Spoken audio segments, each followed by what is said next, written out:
So today's guest is JoJo Polk. He's a former defensive back who played over 8 seasons in arena football. They won 2 championships, and in 2001, he was named the Most Inspirational Player of the Year. After hanging up his cleats, JoJo became a personal trainer and eventually the owner of Core Fitness Studio here in Raleigh, in Ironworks. And they were voted the best gym in the city in 2015. Maybe today as well. We'll run it back for the second award. Today, JoJo brings the same drive that he brought to football and to his personal training to Journeyman Triangle. He's been a mentor with us for a few years now, and I'm excited to get into it. Welcome to Tending the Fire, JoJo. Man, I'm glad to be here, man. Thanks for having me. Yeah, glad you're here. So I wanna kind of get us started with where we're gonna go today. Tending the Fire focuses on rites of passage experiences and looking at those in your life and unpacking how that might help us understand this larger issue with what's affecting boys and men in our society. Journeyman Triangle exists to support young men as they're forging independence, resilience, and emotional maturity. As you know, Yes. As a mentor, we've been in schools. We're at Mount Vernon, we're at Mary Phillips, Cary High, all these schools, and then we've got groups in the community as well. And I want to demystify this concept of rites of passage, where it's really just a ceremony of maturity, right? It's this rite or ritual of passage from one way of being to another. Right. And in our culture, we could get into the weeds here, but I feel like we've lost this. It's something that's happened forever, and we've lost it. And the 3 kind of main sections of a rite of passage are separation, ordeal, and return. And we'll kind of unpack those layers as we get through it. Okay. But I want to start with your story because it's just such an interesting, inspirational story. And I'll frame it up for you if you're okay with that. Cool. Yeah. So I want you to take us back to it's the year 2000. Yes. It's crazy to believe that's 26 years ago. Rookie of the year in arena football with the Tulsa Talons. You had just signed with the Chiefs. Yep. Kansas City Chiefs. Yep. Training camps a few days away, and then you decided there's one more game that you could play to clinch the playoffs. Set it up. Tell us what happened during that game.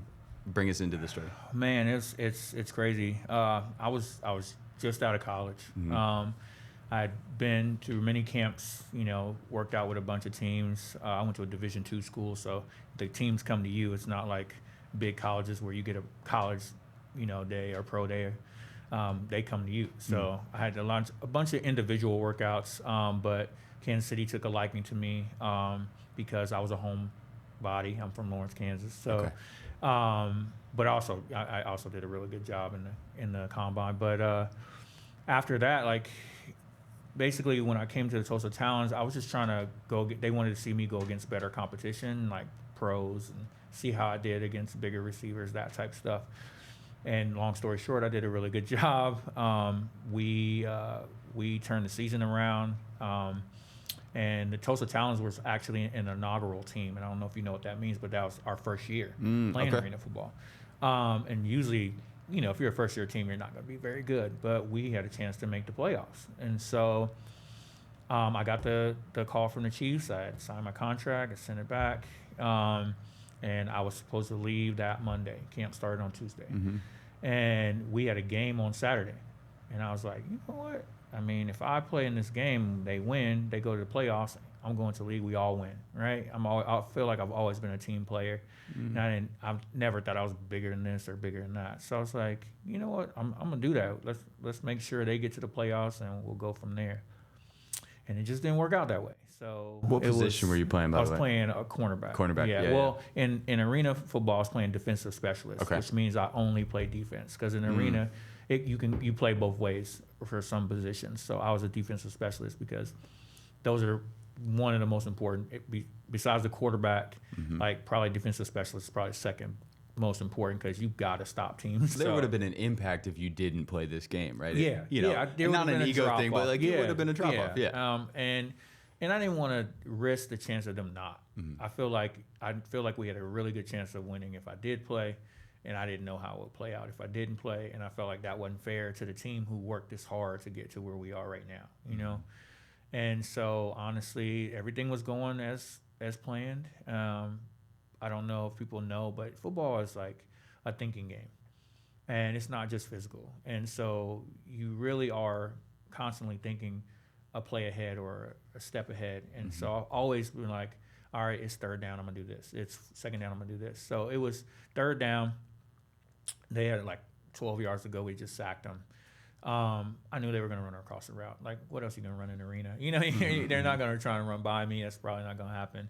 And running a crossing route is like an easy way to get a first down because the receiver's running away from you as a DB. So it's a really hard angle to like cut on. But I knew that they were going to do it. So I waited, bided my time. And then when I broke on the ball, for some reason, for the first time, I hesitated. I never hesitate. Like if I think it, I do it, right? And that's kind of how football works. Think it, do it. And for some reason, I was a step off. And so instead of me picking it off and taking it to the house like I normally do, I only got my hand on it. So I batted the ball down, which was fine. It still would have been fourth down. We still would have got the ball back. But when I batted the ball down, all my momentum was going towards the wall because in arena football, there's walls. It's like football, basketball, and hockey all put together, right? And the walls have padding on them, but they're still a wall. So they don't move. We always say the wall is undefeated in arena. So when I batted the ball down, it would have still been fine because both of us would have just kind of ran into the wall. But the receiver turned up the field because he was mad because he didn't catch the ball. When he did that, his foot was still out. I tripped over his foot running full speed and went headfirst into the wall. And that was it. Next thing I know, it was funny because I saw this light. And, they say you see a light when it's over and done with. So all I saw was light. And I was like, oh, my God, I know this ain't how it ends. And honestly, it was just because I got knocked out. And so the first thing that came back was my sight. And I could see the arena lights. And so as they started to fade back in, my eyes just kind of started to fade back in. I started seeing people around me standing over the top of me, but I still couldn't hear them. It was weird. My hearing hadn't popped back yet. And then all of a sudden I heard, JoJo, can you hear me? Can you hear me? And I'm like, yeah, I can hear you. And I remember the trainer being like, he has a horrible poker face, by the way. But I remember him saying, hey, move your arms, move your fingers, And he was like, move your leg. And his face just went blank. And I was like, yo, what's up? He's like, no, just try and move your feet, move your toes. And I was like, all right. And he was like, and he just got up and started doing this. And I'm like, what happened? He didn't tell me anything. I'm just laying there. And so they had to come out, bring out the, gurney, the whole, all that. And because in your mind, you're moving your feet. Yeah. It is so crazy and so surreal. You don't know. I mean, your mind is telling you, I'm moving my feet, I'm moving my legs. And that process has been so embedded in you that, you feel like that's what you did. I mean, he told me to do it. I did it. Why is he freaking out? But apparently I wasn't. Wow. And so they got me off the field fast. When I got to the hospital, that was the whole process because that's when I was told finally that, hey, you're not moving. Your lower body's not moving at all. We're not. And in paralysis, there's complete and there's incomplete. That's what they call it. And so incomplete, you can feel certain things. You can have a numbness, or it's kind of like a tingling. I didn't have any of that. I couldn't feel nothing. And so when we got there, they had to figure out what they were going to do with me because I'm in full pads and a helmet. And so they literally had to take a saw my helmet in half, all the way from the top to my face mask so they could peel it off so they didn't have to move my neck. Then they had to cut my pads off and then peel those off. Whoa. And then next thing I know, I was laying there for a while. And it was probably 2 hours later when the doctor came in. He's like, hey, I don't want to, sugarcoat this. You're paralyzed. And the rest was kind of foggy at that point. I was just like, I don't know what that means. What are you saying? I was just playing at the top level that I've ever played before. And now you're telling me I can't walk? Wow. You know what I mean? It just, I know there's always things in life that are going to challenge you. But the crazy thing is you don't know what they're going to be. Yeah. And I think the hardest part is, it could be you wake up in the morning and stub your toe. That hurts. It sucks. Or it could be you run into a wall full speed and you're paralyzed from the waist down. Yeah. But either way it goes, what you do afterward is what matters. Yeah, and I want to get into that. Thank you for sharing that story. It's I was there with you as you were talking about it. The separation piece really sticks out to me, in that like you're at your and it's high highs and low lows because you're at your peak, Right. and then you're immediately first thing is am I dead, Right. And then the next thing is okay, I'm alive, but this separation from who you were, your identity, like the metaphor, like the literal and symbolic meaning of they had to saw off your armor. You're like this suit that you Right. wore that represented who you were and what you were good at and how you showed up in the world. They had to saw it off Right. and separate you from these pieces of your identity. I mean, that's a core piece of rite of passage. Right. You get separated from the things that make you comfortable, that you know, so that you can go deeper in the internal journey and Right. understand what's really there, right? So I'm seeing that happening. And then the doctor telling you, I'm not going to sugarcoat it, you're paralyzed. I mean, how else, like, how did those layers of separation unfold for you over time? Because I'm sure it was shock and intense. Right. And then, but in those, I mean, how long were you in the hospital, and how did you see these layers of like who you were and who you become in this dream that you were living in, then kind of separating from that? How did those layers peel off over time? I'm actually glad you hit that part, because I think a lot of people gloss over that part, and that was probably one of the hardest parts. Is as that's happening in your mind, you're like, what is happening? Like, and this has been my identity since I was 8 years old, and this has been my dream since I was 8 years old. So who am I without this armor, without these pads, without this helmet? Like, who am I going forward? Am I a player still? Am I not? Like, you know what I mean? And I think it's that in between that really had me foggy. It wasn't the fact of him telling me that. It was just me thinking, oh my God, am I never going to play football again? You know? And so I think it got to the point where, you know, I was in the hospital for, I think, 4.5 months. Wow. Which is a long time. But they didn't have anything like the Shepherd Center like they do now in Atlanta, where, you know, people can go and work on things. They didn't have any of that stuff. So they wanted to, you know, they had to keep me. Plus when I got injured, I guess I forgot to tell you this part, I was in South Carolina. We were from Tulsa, you know? So I got injured in South Carolina. So I was at Trident Medical Center. And so they didn't want to like release me, and, you know, something really bad happened. So they were trying to figure everything out as they went as well. And so I think, honestly, you want me to be brutally honest, I cried. I cried my eyes out for all night. Like, literally. For 4.5 months? No. Oh, okay. But that no, first, just for that first night. Yeah. Just that first night was so surreal. Being in the hospital, laying in the bed. I'm not a big hospital person anyway.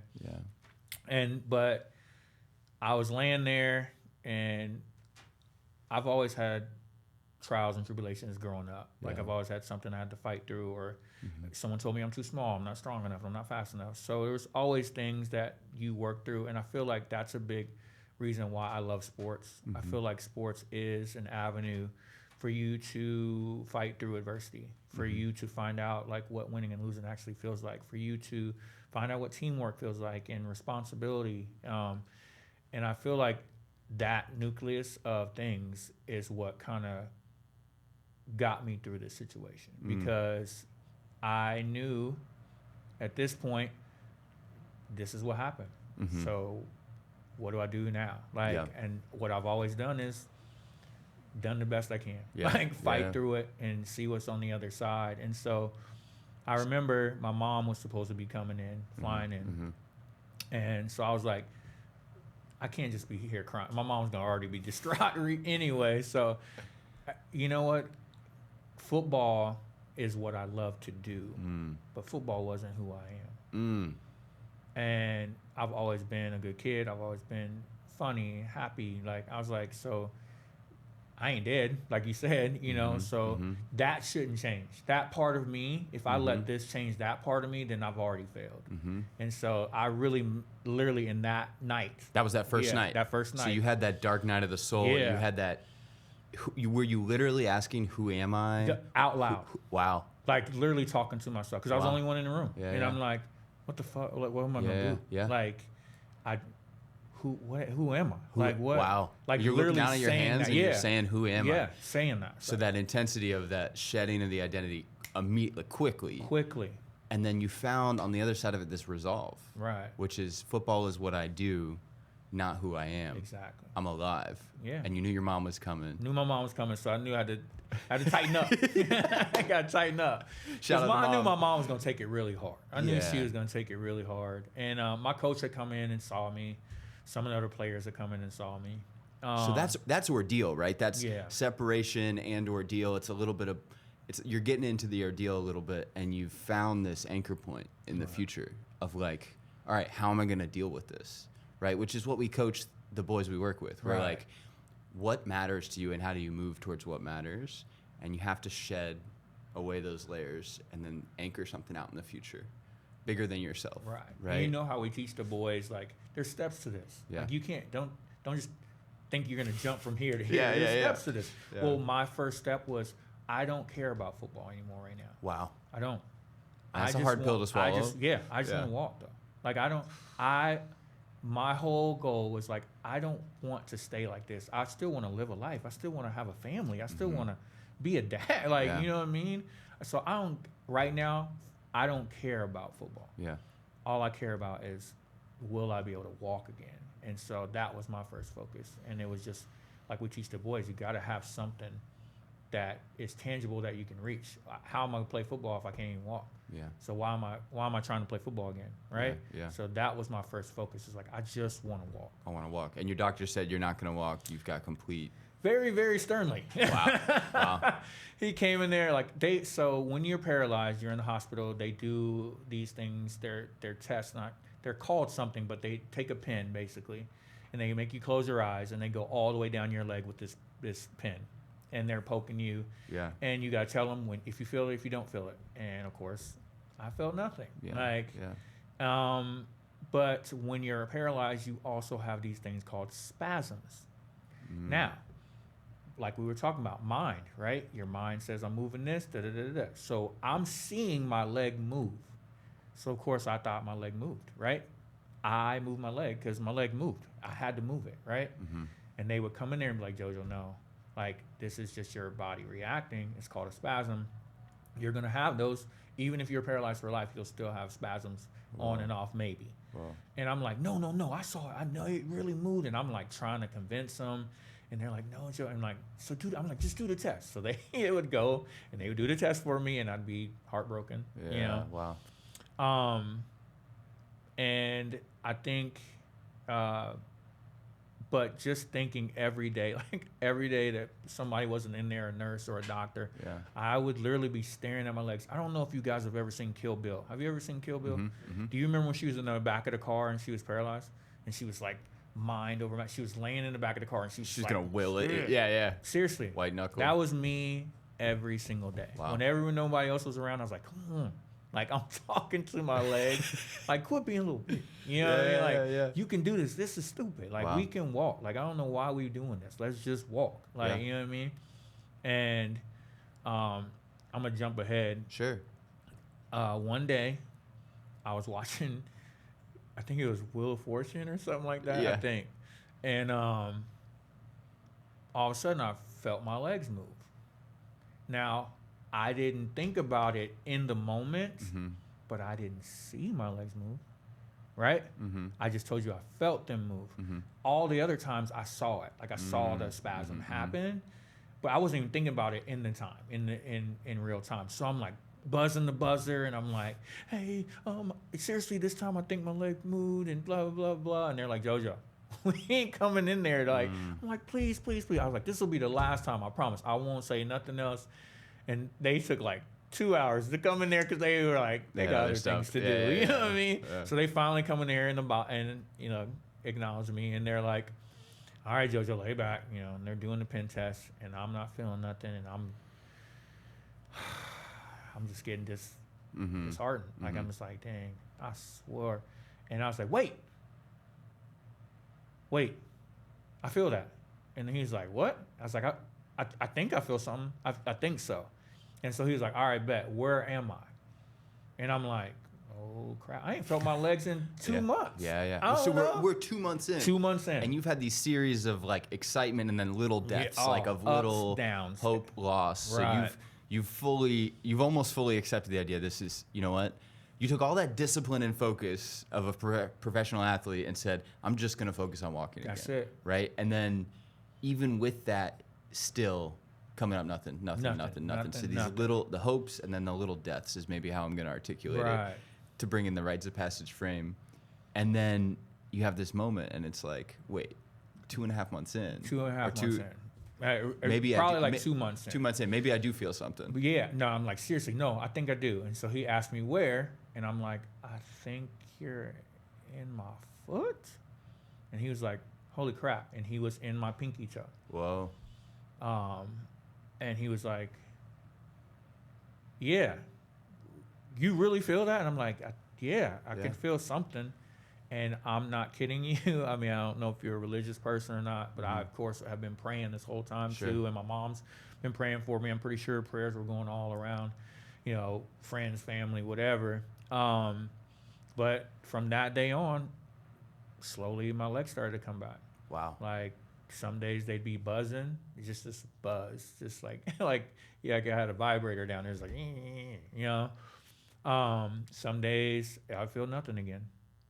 And then some days I'd be like, it would be like a more of a twitch. Like now my foot's starting to trigger a little bit. Like I feel like I'm kind of getting a little control of it, if you will.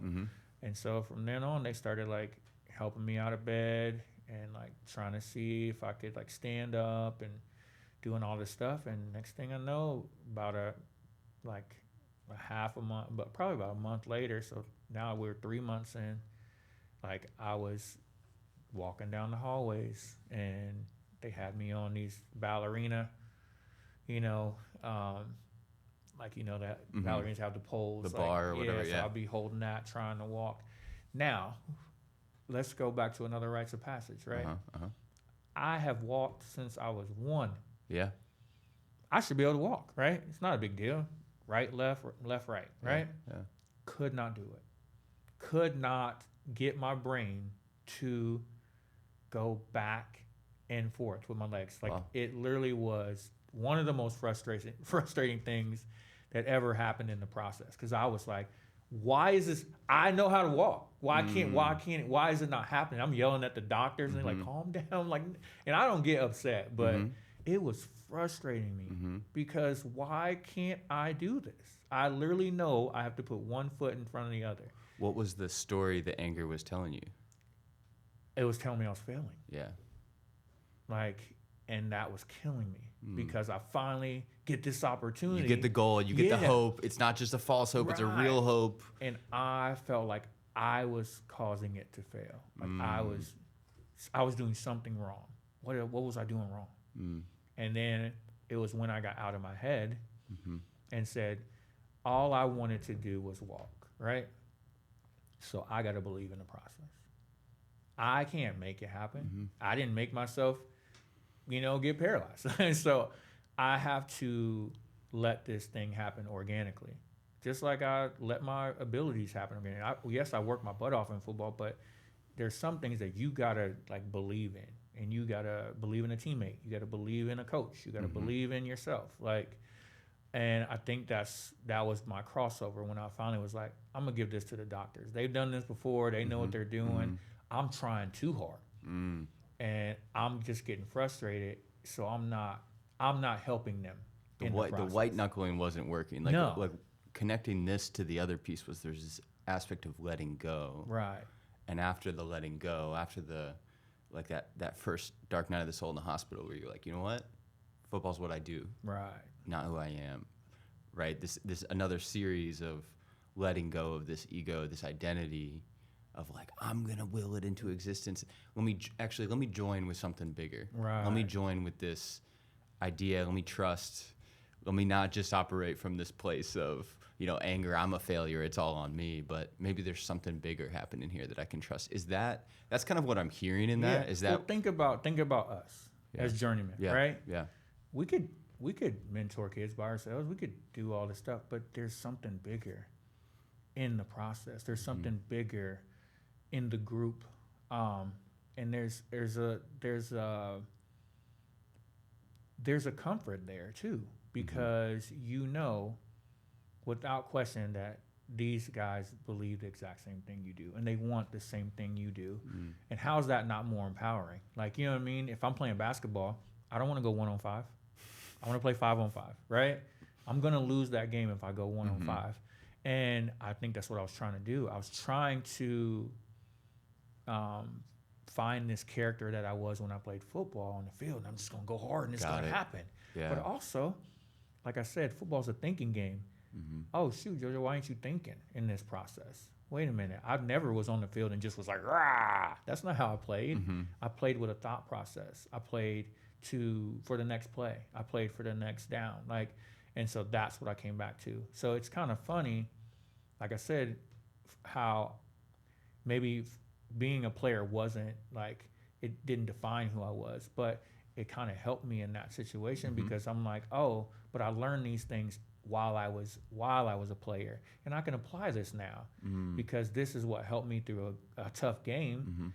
Well, this is a tough moment too, so I can back up a little bit and think through the process, and like I said, and trust in my team, and that's what I did, and here I am sitting in front of you right now. Yeah, right. And as someone who has gone to Mount Vernon Middle School and played on an opposite team than you and capture the flag. Guys, I'm telling you, you do not want to be on the other side of that. I made a run for the flag, and I saw JoJo like 50 yards behind me, and I was like, he can't catch me. I'm pretty fast.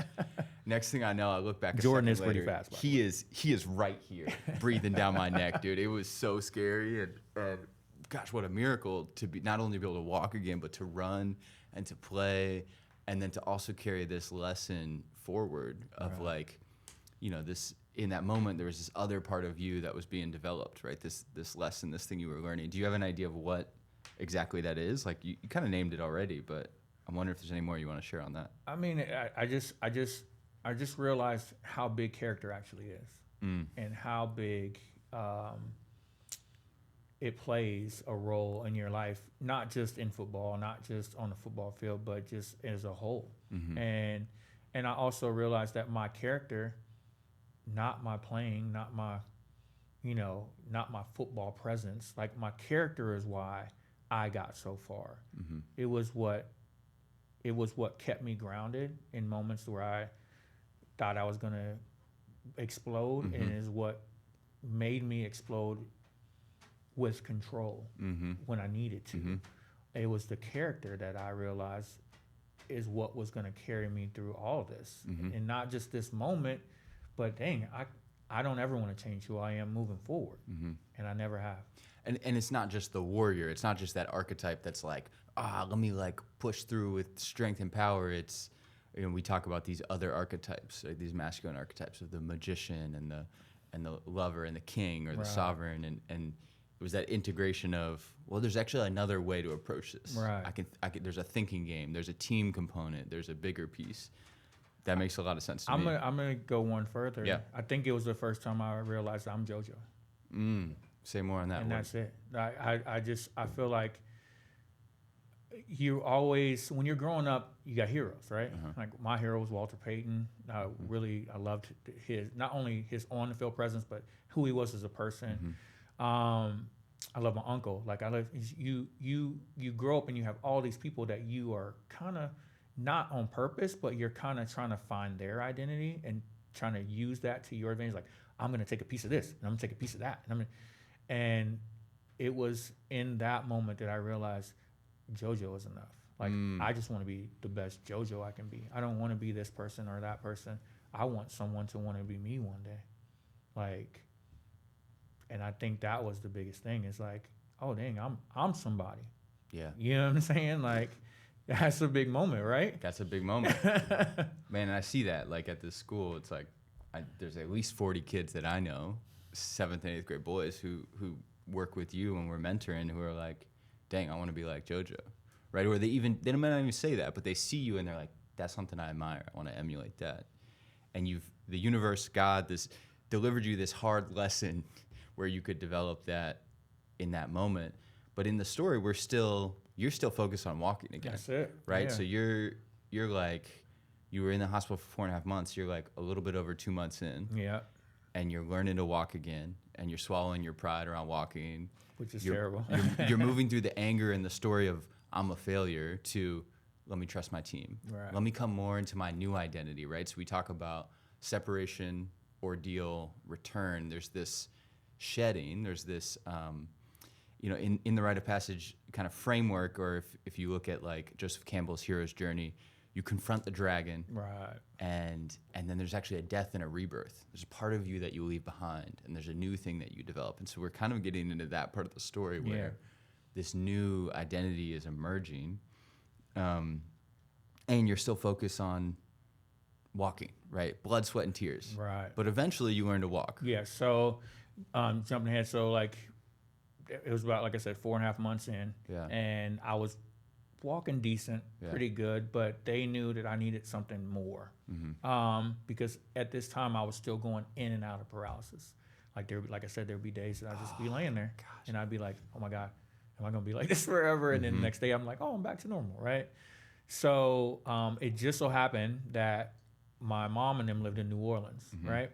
And Tulane, is in New Orleans, it's college, and they had in their hospital, had the top 2 doctors in this field. Well, And so they were like, we're going to ship you to New Orleans and let you start a different process, a different rehab process. So they put me in a halo, which was one of the worst things that I ever felt in my life. But is that like where you can't move your head at all? Basically it's like they screw screws into your forehead, 2 in the front and then 2 in the back of your head. And it's probably weighs like 13, 14 pounds. And it's furry. Like, hopefully they're better now. But this back in the day, they had fur on them. Now, mind you, this is summertime and I'm going to New Orleans. Yeah. With this contraption on me. Yeah. But it helps where you can't move your head. So when someone calls you, you got to literally turn your whole body to turn around, which was very disheartening in itself, but like and humbling. One of the hardest parts, Jordan, was so they do this, they put me in this halo, we're getting on the plane, of course I have to be in a wheelchair, whatever, and I had never experienced this. I'm in the airport and people are just staring at me, and I'm talking about not in a nice kind of way, like just gawking. It was killing me. Like, I started crying. My mom was like, what's wrong? I was like, everyone's staring at me. And then she's like, it's okay, but they just don't understand. And it's all right. So she's like trying to calm me down. I'm gonna go get us something to drink. I'll be right back. She walks off. There's a kid that can't be no more than 8 or 9 years old, right? He's just staring me in the face. And I'm like, I can't move. I can't even turn my head. So I got to stare him in the face. And so all of a sudden he starts walking towards me. And I'm like, oh, no. No. What are you about to do? And he starts to reach his hand out. And I'm like, oh, my God. He's about to grab my halo that I have screws in. And if he puts any pressure on that, he could kill me. Like, you know what I'm saying? Yeah. And all of a sudden, out of nowhere, I see, what? My mom smacked the crap out of that kid's hand. And then the parents like, oh, and she's like, how in the... She starts cussing them out. And what is your problem? Why would you let this... And I'm just sitting there bawling. Wow. Because what situation is this? How did I even get here? Where I can't even defend myself. Because an 8-year-old... Yeah. Like, I can't even turn away. I can't even close my eyes and get him out of the way. To watch a train wreck in slow motion. It was literally coming right in my face. And that part almost broke me back down. Yeah. You know what I'm saying? Like, I all of a sudden I wasn't JoJo no more. I was just this scared little kid. Well, you probably went back to 8 as well. Right. Like, what in the heck is happening right now? Like, why are people so interested in why do I have to endure this? And it has made that's another thing that's opened my eyes just for people that are, not only just paralyzed, but or if they have to be in a wheelchair, if they have, ailments or anything like that. I'm so attentive to that now, and I feel like I'm so impressed by them more so than I can't believe that happened to them. I'm just impressed by them. I think people can feel that when you are still treating them as a normal person. And because in that moment I was like, I'll never treat nobody like this. Like, this is terrible. Yeah. Like, you know what I mean? So if we're on the clock, right? Right. 12 o'clock is like 6 o'clock is the death and rebirth part of the hero's journey. Right. We're like somewhere between like 6 and 8, right? Yeah. And then at some point we get to the return. Yes. Which is you have a gift that you can bring back to your community. But before we get there, I'm really curious in that death and rebirth phase, right? This letting go of this old identity, like learning more about yourself, the new JoJo, as you talked about coming back to life, like literally learning how to walk, right? So it's so literal and symbolic. Right. Literally like being helpless and needing to be protected by your mother. Right. So this through line of your mom has come through now twice. Right. Where she was there right after it happened. Right. And you realized I need to, some part of you is like, I need to know what's going on. Like, I need to have it together because this is going to affect her. Right. And then again, she's caring for you. She's protecting you when you're helpless. Right. And so you're going back through this. You're like growing up again is how I'm seeing it. Yeah. How do you understand that through line of connection to the feminine, connection to mom as a part of this whole journey of this new JoJo coming full circle to where we are today? It just shows you what being a mom actually is. Like it is definitely just being there in the hard times and the good times and the bad times and the horrible times. But not just showing up, but being present. And she let me go through this process. She didn't overstep. I mean, of course, she was a mom and she wanted to make sure I was okay. But when I was like in my darkest point, she would like, hey, I'm gonna leave you with their thoughts instead of trying to talk me out of it, which was the best thing for me because she can't. What can she say? You know what I'm saying? There's nothing she can say to make this any better. So she kind of let me process it, and that's what we need to do in life. And like you said, I think that's some of the things that we're missing. We don't process things anymore. We just hear something, we do it, or we think that this is cool. We see it on YouTube or whatever, and we do it. Like, we're not going through the process of what makes that thing good or what makes that thing bad, or there's a process to everything. And so she let me go through the process. That's beautiful. I think in a lot of the men's work and the boys' work, the rites of passage stuff, we talk about like, all right, we're gonna get 40 dudes in the woods and we're gonna be men and we're gonna, it's no girls allowed, right? Like it's just a men only space, and that's beautiful and that's cool, and I like the intention of the, you have a sex separated space. Right. I think that's really helpful. Yes. But what I think we miss in this modern conversation around rites of passage and men's work and working with young men is like so many of the boys are with us. And even in my own experience and now in your story, I am the product of a bunch of women really worrying about me. Right.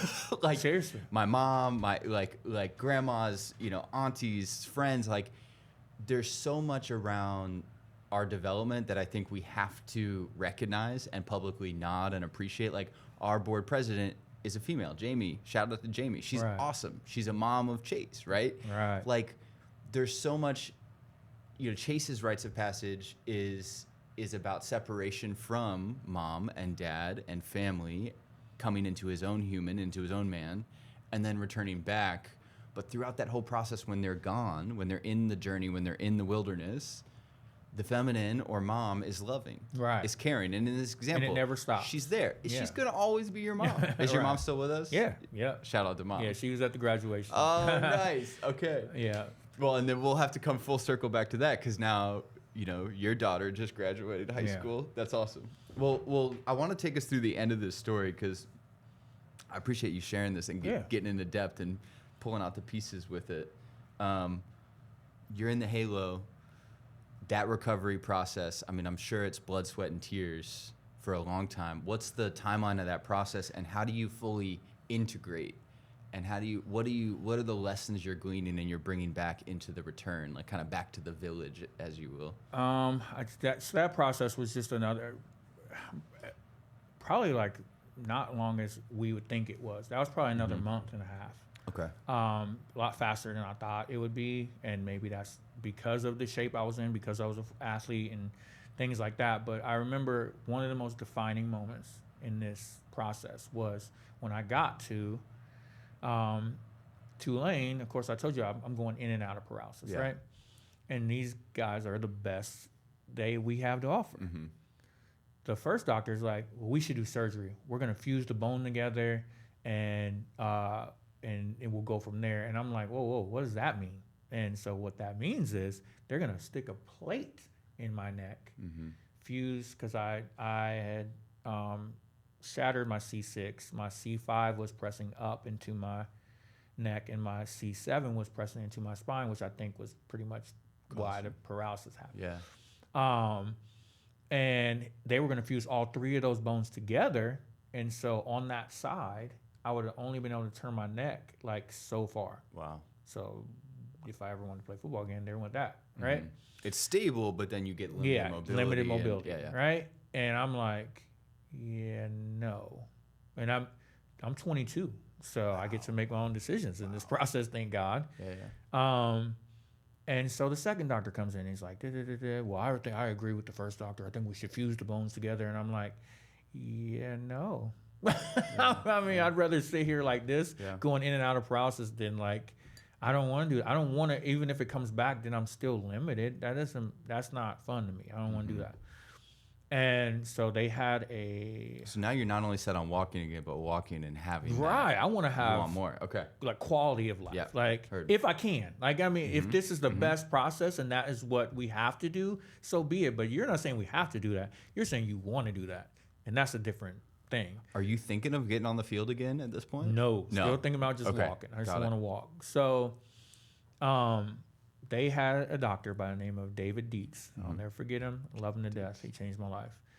And he was one of those, not a doctor yet. He was like the intern, like the. He was in. He followed them around. Yeah, fellowship. There you go. Yeah. And he was sitting back there, and I could tell he was like sweating bullets. But he finally was like, "Do you mind if I say something?" And I was like, "Nope." And he was like, "Well, he's already in the halo, so he's stabilized at this point. Why don't we see if the bone starts to grow back on its own? If it does, then we don't have to fuse the bone together because it's going to eventually grow back fully." He's like, "But if it doesn't, then we could go with maybe the fusion process." And I said what he said, just like that, without even blinking. And you could tell they were mad, like he overstepped his bounds.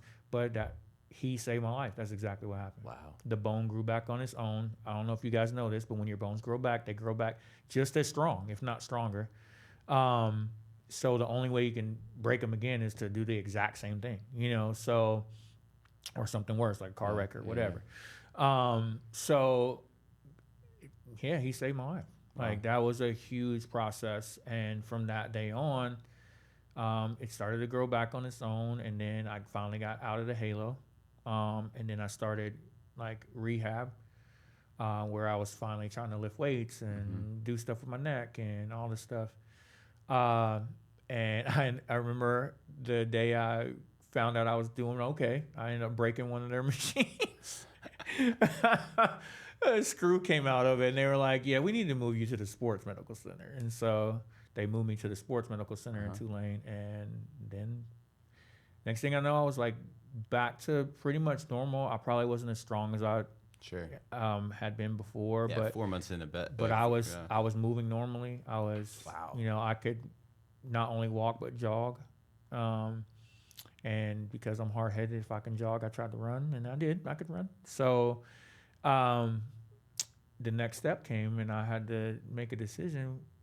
What do I want to do now that I can have some quality of life? Yeah. And my sister was in the military, and they had a flag football season coming up. And I was like, I mean, hey, think I could play on your team?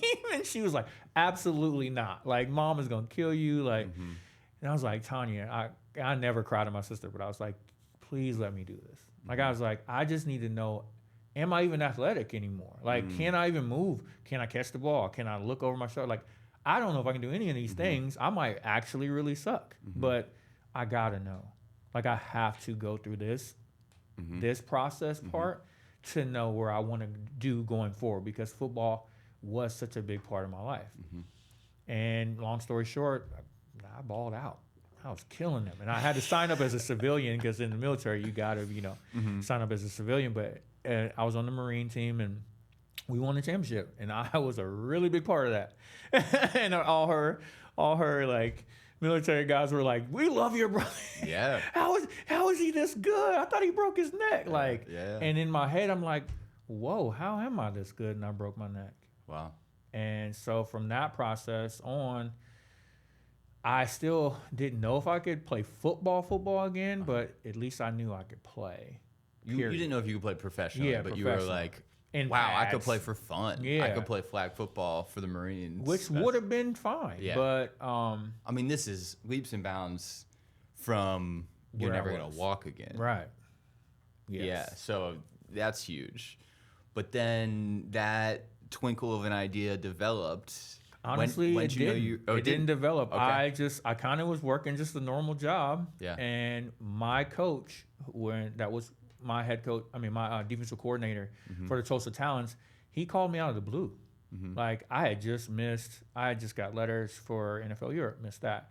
I just got letters for the XFL, because that was the first year that the XFL came out. And all these teams wanted me to come, and I couldn't come because I was rehabbing. And so my coach calls me out of the blue, and he's like, you ready?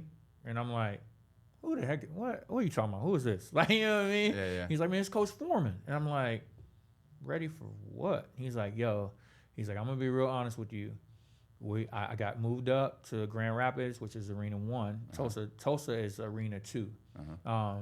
He's like, I'd rather have half of you than one of these full guys. And I'm like, this is my moment. Do I take it? Like, I don't, because at this point, I really don't know and if I can 23. Play. Yeah, 23 years old. And I do not know if I'm ready. Yeah. But how am I ever going to know if I don't take this opportunity? And like, I always feel like, I know it's a stupid saying, but I do feel like things happen for a reason, you know? And I was like, yeah, coach, I'm ready. Okay. And he's like, man, don't come down here making me look stupid. I was like, no, I got you. And so it was Grand Rapids, Michigan. And I go to camp, and I'm balling out. I'm like, whoa, this is like riding a bike. Like, it all comes back to you, and like the process and all that hard work that I put into it, it came so natural to me. And the biggest point I think that made me make the team is same scenario. That you can't draw it up any better. Boom, dude's running a crossing route. I'm running a crossing route with him. Yeah. I go to break the ball up. I break the ball up. We both hit the wall. Boom. And I jump up. I run back to the huddle, and everything is silent. Whoa. Like, I'm talking about, you could have heard a pin drop on grass.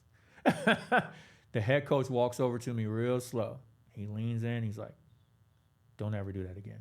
And I'm like, yes, sir. Yes, sir. Like, but I think it showed them that I wasn't scared, and I was there to play no matter what. Like, and next thing I know, I made the team, and all the accolades you kind of read off came after that. Dang. So they were sensitive to that trauma. Yeah, but Were you in the moment, or were you just not at all? Zone? Not at all. Once I touch the field, that's all I think about is football.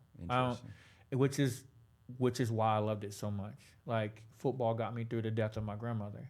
Wow. Football got me through the death of my friend. Like, football got me through just processes in my life that I thought I would never get through. I could go on that field, and literally what they say is leave it all on the field. I would do that. I would play my heart out. And when I was done, it was done. Like whatever was on my mind, whatever was on my heart. I mean, of course, it's not over figuratively, but like I would leave that hurt on the field and give that strength from that anger, that instability that you don't know what it is. I would give all that energy to my teammates and leave that on the field. And I think that's why I was the player that I was, and people understood how, like, whenever you play with me, you knew I love football. Like, it wasn't a question. Like, and it really just was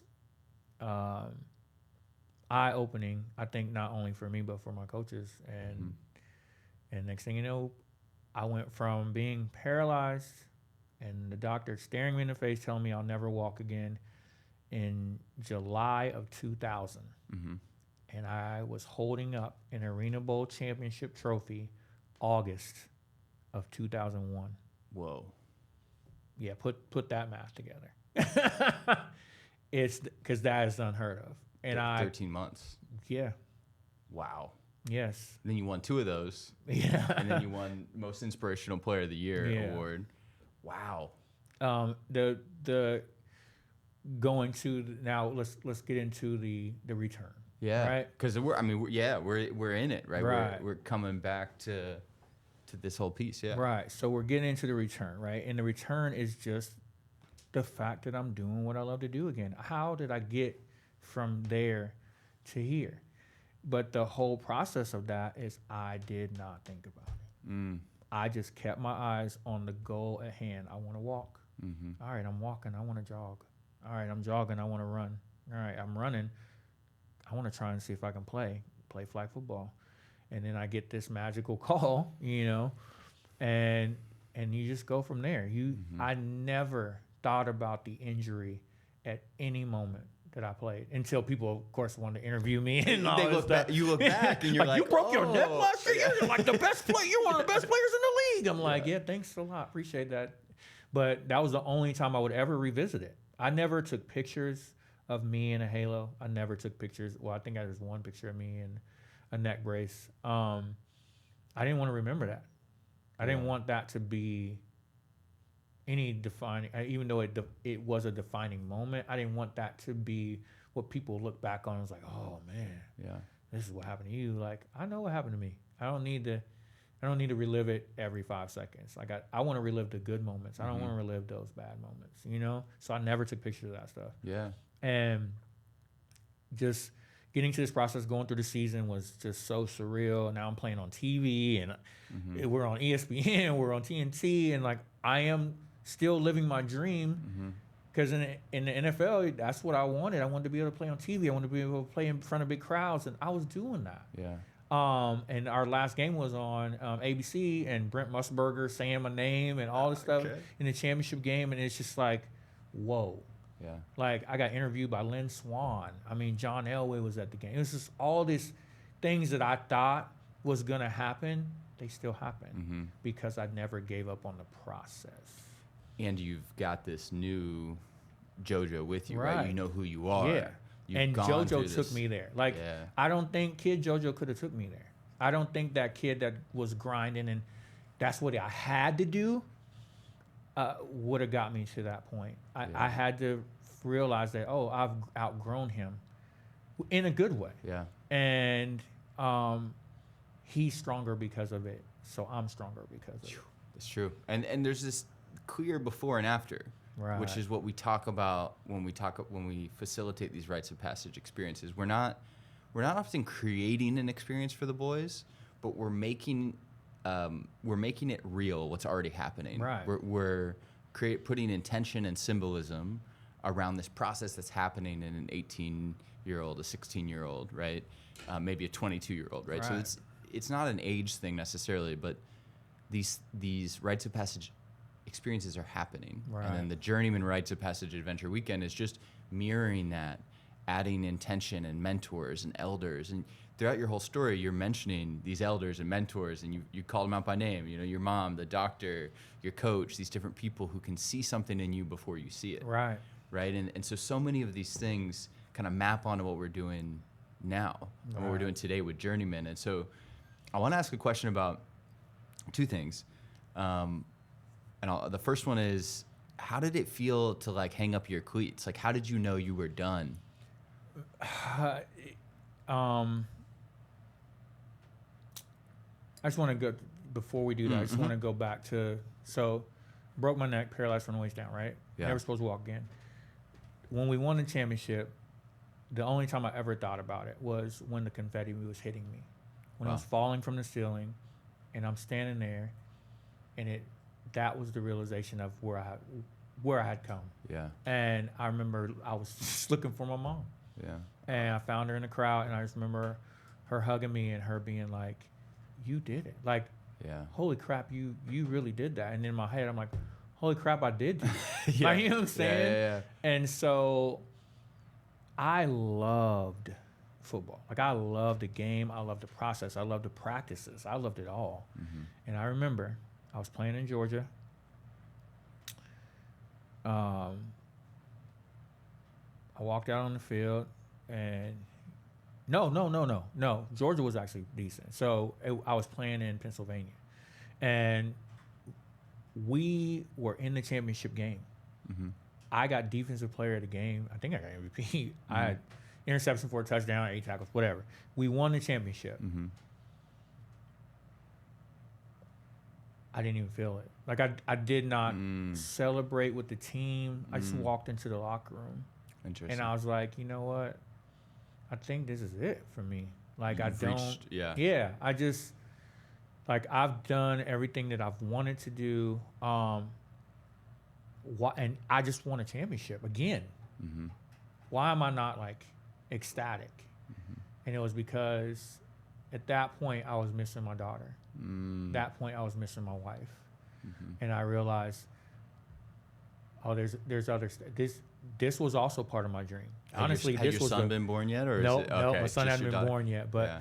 I was like, but if you remember us talking earlier, Yep, the family. what was the first thing I said? That's what I wanted. you wanted to I have wanted to family. be able to walk. I wanted to have a family.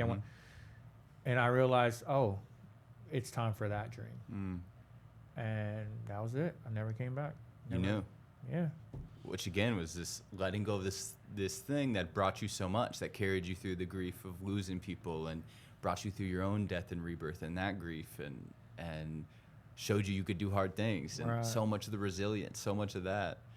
And then knowing when it's time to let go, that's not something that comes easily. No. There's so many folks who hold on to something past, and I've done it in my life where I've just held on to things too long. You see athletes all the time play past their prime. Yeah. And people don't realize, like, it really is a privilege, but it's also, like, embedded in you. Like I said, a lot of these dudes I've been playing football since I was 8 years old. Yeah. You don't just let something like that go without it feeling some type of way. And honestly, for me, it was probably a lot better than a lot of people. Yeah. I still missed it, don't get me wrong, and I wanted to play, but I found flag football after that because I realized I loved that. So I just want to be an athlete as long as I can be an athlete, as long as I can still move my legs and this that. So I still play flag to this day, like, and I'm still good, But I just want to be an athlete as long as possible, but I also want to be a good dad now, and I also want to be a good husband now, and I also want to be a great friend and change people's lives in different ways. And that's why when you reached out to me about Journeyman, it was a no-brainer. Like, heck yeah, I want to be a part of this. And but I love the process that you took us through, where you had me come to a meeting, and we sat down and we got to know each other, and we got to see what it was about. And you had you didn't stress it. There was no expectations. You just wanted me to see the real version of what's going on and then make the decision for myself. And like I said, it was a no-brainer after that. And I feel like we don't do that enough either. We don't believe enough in what we're doing. We don't believe in enough in what or maybe we don't believe totally at all, which is a horrible thing. But you could tell your authenticity from Hello JoJo. How about that? Like, and that's rare. And I always want to surround myself with people like that so I can tell my kids to surround themselves with people like that. Like, I want to lead by example. And it was, like I said, it was an easy process to join Journeyman. And then once I met the other guys and everything, honestly, it's like it's another, this is another process for me. Like, I think I'm starting back at the beginning because I still don't think I'm where I need to be as a mentor. I still want to be better. I still want to grow. I still want to get better every day. I want to show up for you guys to the best I can. I want to show up for these kids the best I can. And I'm learning as I go through you, through Mike, through John, you know, and through Sean, you know, and it's just like, I'm enjoying this whole starting over again. And because like I said, I've mentored kids, you know, throughout my life, but this is a different way to do it. And I think this is the best way to do it because when we are in high school, we all have friend groups, right? We are surrounded by guys. Like, whether you play a sport or you got a friend group or whatever, once you leave high school, you go to college, and you might still have some pretty good friends. You might have kept some friends from high school, whatever. When you grow up, what happens? Yeah. Like, for a lot of guys, we don't have a lot of good friends. We don't have like a group or other men that we can talk to. Yeah. I've always had my best friend Willie, which I appreciate him more than anybody on this planet. But like, I feel like Journeyman gives what a lot of guys truly need, which is each other. Yeah. Yeah, there's the brotherhood as well as the mentorship. The other night we had an M group, which is our open mentors group that you came to and you were talking about. And I just sat there and I got emotional and I was checking out because I was thinking about how this has been a vision and a dream that so many people have held for so long to create this space where it's like, I mean, those guys love each other, man. Right. That's a community where people confront each other and they like work on what matters and they focus towards, they help each other focus on what's important to them and they move towards what matters. And then we do that as men. Right.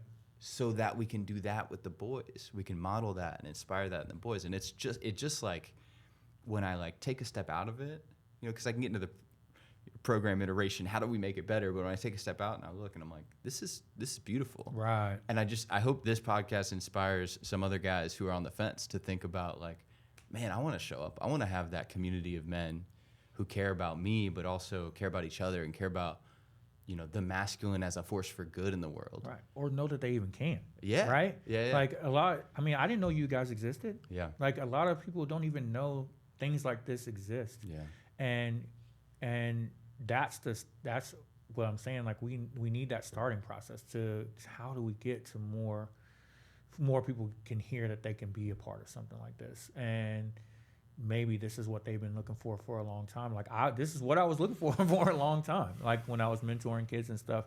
And because you were doing it one-off, you were kind of just and the structure makes it a little easier. Yeah, and not only makes it easier, but like I said, you are surrounded by other people that have that same mindset goal. And because this process is never easy. Let's be real, right? For anyone who's been a parent or a mentor, never easy. But you don't see results for years. Yeah, it's like, or you might not. I mean, that's the thing. It's like I'm glad I'm part of a group that understands that it's not about the results. It's about us trying to give them the values and instill these ideals and things that through them though, like not through our perspective. We're trying to bring the best out of them. Yeah. And whatever happens from that process happens, but the fact that we're giving it a shot, giving them a shot to find them. Like I found JoJo. Yeah. Like now they can find Steven. They can find, who they really are. Like, Yeah. they can find Jordan. Like, you know what I'm saying? Like, Yeah. Well, you're.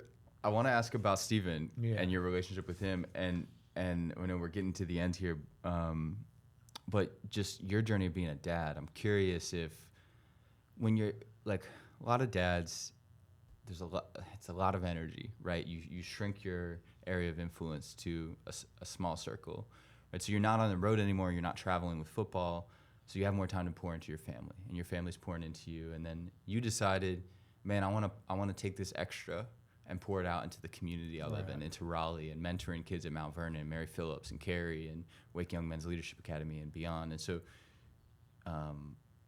that's a choice that I think a lot of dads are like, I don't know if I have a capacity for that. And so I'm curious how being a mentor has changed your role and relationship to being a father, as it in any way. I will say this, like, you definitely have to be ready, right? Because anything you add on to your life is another responsibility. But what kind of responsibility is depends on where you are in life, right? Because it can be a responsibility that brings you down, or it can be a responsibility that lifts you up. And I think a lot of times, like, for a dad, we are so focused on just the surface stuff. Like, we got to keep, a roof over our kid's head and wife's head, and like, I just want to make sure I'm doing this and doing that. But I think the bigger picture is ultimately you want to be the best father you can be, right? And you want to be the best husband you can be. How can you do that if you shrink yourself? That's not what got us to where we are today. We didn't shrink ourselves to get to where we are today. We got that family and we got that loving, situation because we did stretch our limits and we did take a chance on life, and I think you got to see that part of it. And then when you do, you realize that Journeyman is only helping my kids see that there's bigger things out there, and there's that you can always care not only for the people that you're supposed to care for, but for everyone. And that was a big reason for me. Just like my son has been opening doors for people since he was 3 years old. It's just what I taught him, but he doesn't do it because daddy taught him. He does it because daddy said, this is what people do when they care about other people. Yeah. This is what people do when they are just making sure everyone else is okay. Like, it's how you frame stuff, right? And he sees you do it, right? Not only in the home, but out in the community and with, right? If he sees you do it, and right. you model the behavior of, what is this healthy masculine kind of model, this idea. And for my daughter, who's older, she's 17, it's like she sees me and I'm going into when you go into a school, you're going to a bunch of people you don't really know and a lot of different personalities. She sees me going to this group with a bunch of guys with different personalities, different ideals, different ideologies, but we come out with the same goals. So she can see that, I don't have to, I can still bring my perspective. I can still be me and still like be understood. I can still talk to people and disagree with them, but also understand where they're coming from. Yeah. And so it's big for her too, because she's like, oh, well, dang, that's kind of cool. You know what I mean? Yeah. Like, because I come home and I tell her, not about, of course, the meetings and the kids and stuff, but I'm like, it was a great session tonight, and I feel like I learned a lot, and I just kind of go through the outside process. What you learned. Yeah, exactly. What I learned through it. And that's part of the beauty of the model is there's people who look differently, who vote differently, who think differently, and that diversity is such a gift. Right. Because in every mentoring circle, we've got an elder, a bunch of kind of uncle figures. We got a grandpa figure, a bunch of uncle figures, and some big brother figures. Right. And in each of those circles, there's a young man who's dealing with something that one of the men can relate to. And I want to end on this because there's men out there who are like, man, I'm curious. Right. Like, I'm curious about, I want to connect with that brotherhood. I want to connect with guys who are becoming the best version of themselves and help each other, that iron sharpens iron situation. and I want to support boys. I hear that boys are struggling. I hear that, suicide is one of the leading causes of death of young men. That's horrific. Yes. What can I do in my community? And so they're asking themselves that, and I want them to hear that they have something that a young man in the circle is bringing and dealing with that they're going to connect to directly. And I think the best way to do that maybe is to tee up this story of this documentary film crew's been following us around this year, and they were filming the other day at Matt's house. Yes. And there's a kid who just opened his heart, man. Like, he just poured out all of his pain, things he was dealing with. And I remember he looked up and he locked eyes with you. Can you tell me about that moment of like how that went down? Man, it's just like any group. You're present, Yeah. and that it starts with that. Show up present. I Yeah. think that's one of our biggest keys. And I just, as he was talking, it wasn't just what he was saying. It was how he was saying it, and how the passion of which, like, you could tell this was something that he hasn't said to many people ever, if at all. But also things that he was going through were some things that touched me, and I've gone through some things, but and I just wanted to be there for him the best way I could. But even in those moments, sometimes you just get lost in the moment. Like, and it was more than just being there for him. I wanted him to know that I see him. And I didn't mean to stare at him, but it was just like this moment where I just could not take my eyes off of him. And when he looked up, I remember him saying, like, "Yo, you crying?" I was like, "Yeah, man, but do you mind if I just give you a hug, dog? I just feel like I need to do that." And when we hugged, I think that's when he felt my authenticity. Like, oh crap, no, he feeling this. Like, and that's when we like kind of vibed and we talked about it from then. Remember, we talked about it as a group. But it's those moments that are very, very rare, but that are possible, where there's just this connection of not only the story, but like the feeling, and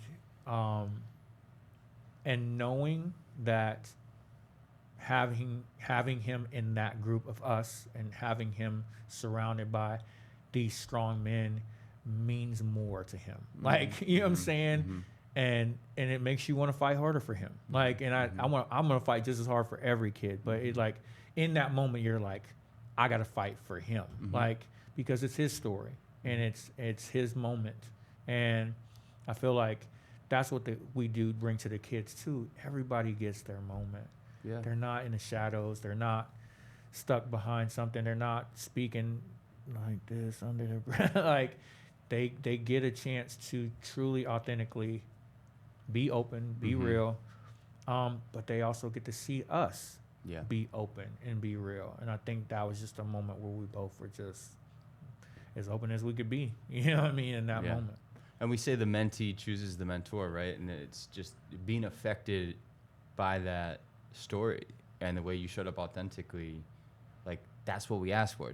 We say be present and show up. Yeah. Like, those are the two basic things for our mentors. And then, those beautiful moments where you could just see that weight come off his shoulders. You could see this transformation.